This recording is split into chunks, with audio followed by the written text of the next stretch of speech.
እንደምን ዋላችሁ ተመልካቾቻችን። ከአሚኮ የቀን ስፖርታዊ ዜናዎቻችን ቀጥለው ይቀርባሉ። በአገሩ ዜና ጀምራለሁ፣ አብራችሁን ቆዩ። በምዕራብ ቀጠና የአማራ ሊግ ውድድር ደብረ ማርቆስ ቢ ቡድን ሻምፒዮን በመሆን ማጠናቀቁ ይታወሳል። ቡድኑ ባለፉት 5 ዓመታት አብረው የቆዩ ፕሮጀክት ሰልጣኞችን በማሰባሰቡ ውድድሩ ላይ ውጤታማ መሆን ለታዳጊዎች የሰጠውን ትኩረት ያመላክተ ሆኗል። ታሪክ ዋይኔዋ ተጨማሪ አለው።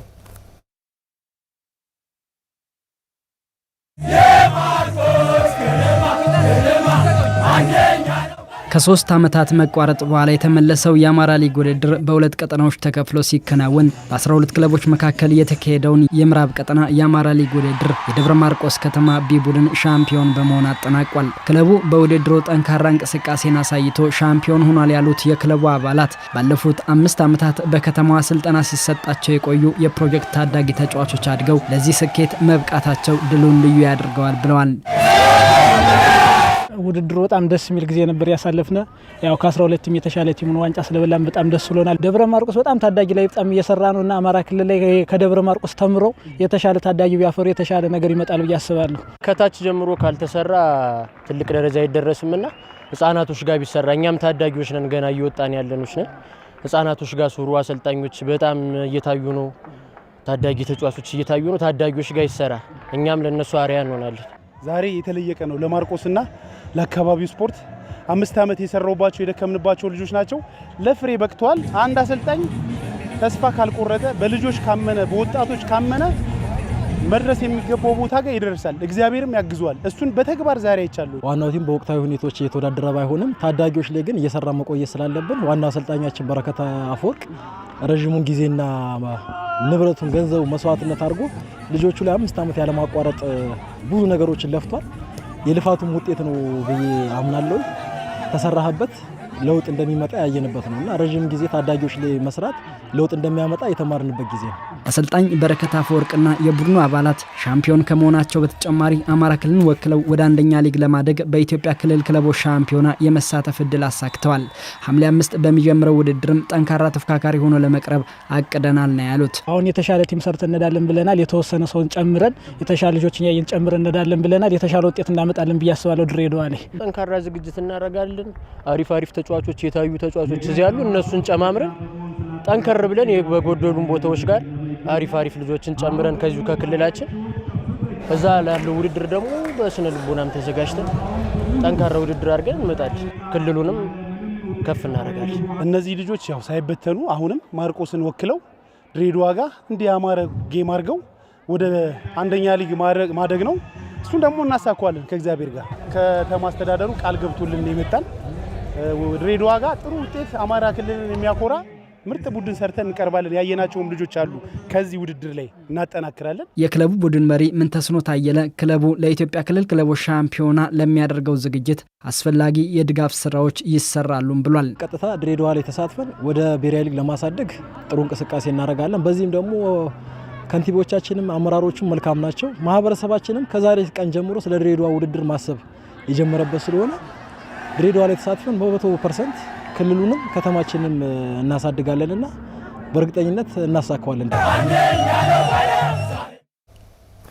ከ50 ዓመት በላይ ያገለገለው የአጼ ቴዎድሮስ ስቴዲየም ደረጃውን የጠበቀ እድሳት እየተደረገለት መሆኑን የባህር ዳር ከተማ አስተዳደር አስታወቀ። 18000 ተመልካቾችን እንዲይዝ ተደርጎ እየታደሰ የሚገኘው ስቴዲየሙ በአጭር ጊዜ ወደ አገልግሎት ለማስገባትም እየተሰራ መሆኑን ተገልጿል። መልሰው ጥበቡ ተጨማሪ እንደሚከተሉ ያቀርበዋል።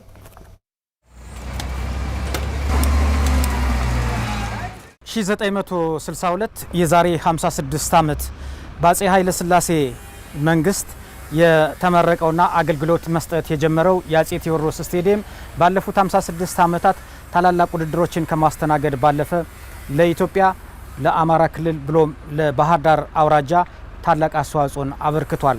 በስፖርቱ ዘርፍ ስማቸው የገነነ ታላላቅ ተጫዋቾችን፣ ታላላቅ አሰልጣኞችን፣ ታላላቅ አትሌቶችን በማፍራት የሚታወቀው የአጼ ቴዎድሮስ ስቴዲየም ከ56 ዓመታት በኋላ አሁን በምትመለከቱት መልኩ በኮሪደር ልማቱ ደረጃውን የጠበቀ እድሳት እየተከናወነለት ይገኛል።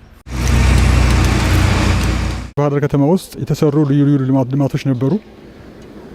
ያንን የመረቁት ንጉሱ ናቸው። ከአዲስ አበባ መጥተው ሰንብተው እዚህ መርቀው ነው የሄዱት።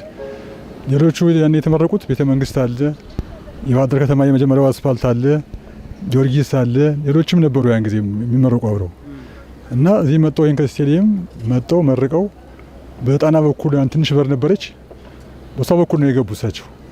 ልጅ ነኝ ያን ጊዜ ግሬድ 9 ተማሪ ነኝ ያን ጊዜ እና በዛች በኩል ሲመጡ ህጻናት ተሰልፈው ጠበቋቸው ከውስጥ ሀፍ ፊልድ ላይ በዚያች አድርገው መሀል ላይ ኳሷን ተቀብለው ወርውረው አልፈው ሄደው ትሪቡን ጋር ተቀመጡ።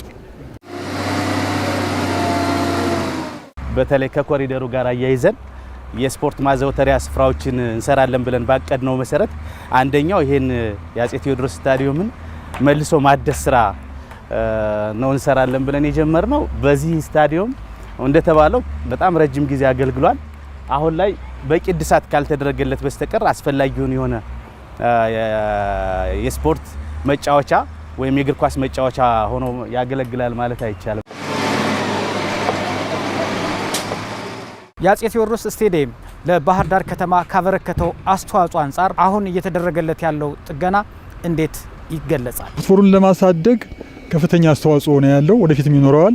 ስራው ደግሞ ሳየው ጥራት አለው፣ እድሜ ወደፊት ይኖረዋል። ጥገና ብዙ የሚፈልግ አይመስለኝም።